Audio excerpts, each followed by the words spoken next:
Hi, welcome to Bright Kids. I'm Janice, and today's lesson we will learn Unit 41 Kids Advanced Level.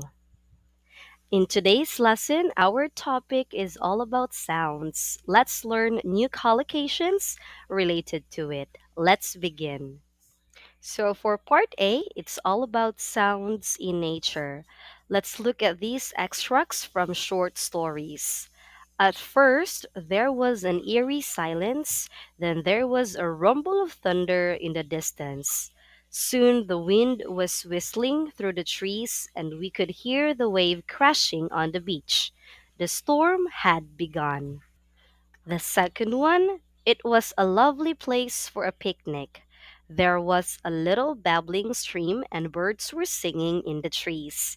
Then we heard the patter of rain on the leaves above us. Sadly, it was turning into a typical British summer's day. The third one, no sound broke the silence of the wintry landscape. Then suddenly, two shots rang out, and we heard the piercing cry of a dying bird. The hunting season had begun. For number one, it's eerie silence. It means strange in a frightening and a mysterious way. For number two, it's babbling. It means low, continuous noise of a flow of water flowing over stones. And for number three is piercing. It means high, loud, and unpleasant. Eerie, babbling, and piercing. Let's move on. Let's talk about everyday sounds. Let's learn collocations, their meanings, and example sentence. Deafening and ear splitting. You can use it with sound and noise, and it is used as a countable noun.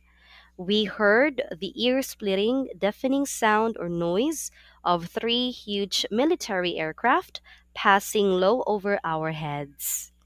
Excessive noise, it is used uncountably.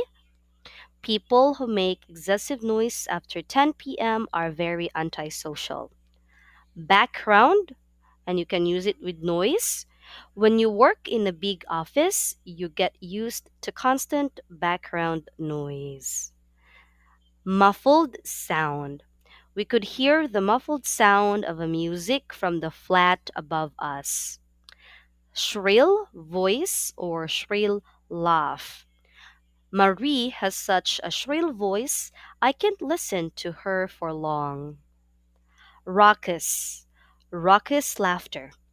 I could hear a raucous laughter coming from the party next door. Dull thud.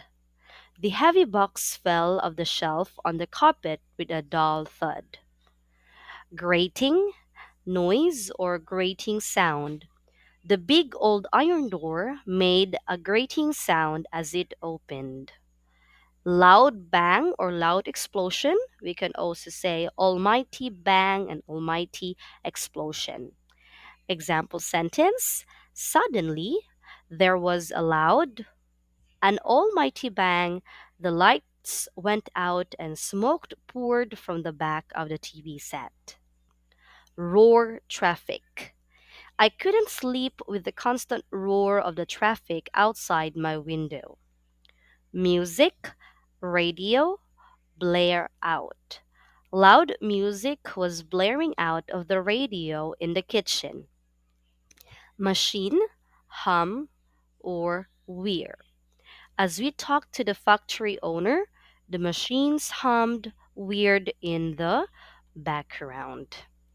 Now let's look at the meanings of the six collocations here. The first one is muffled.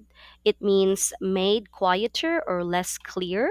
Example by the walls. Okay, so for number two here, it means shrill.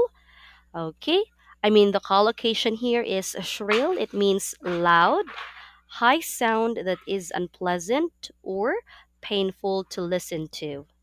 Number three is raucous. It means loud and unpleasant. Number four is grating, harsh or unpleasant sound. Number five, Number five here is hum. Okay. Make a continuous low sound. And number six is whir.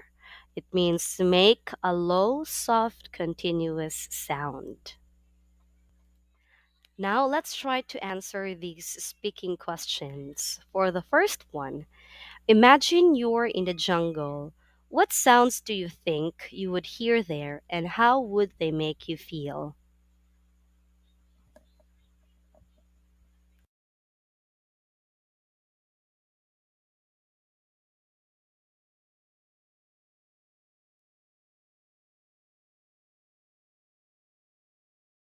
Okay, thank you so much. For the second one, how do different types of sounds affect people's moods or behavior?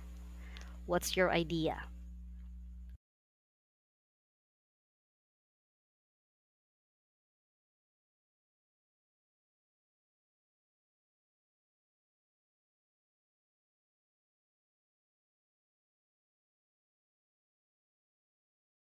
Okay, thank you so much. And for the last question, do you think city noise impacts people's health? Why or why not?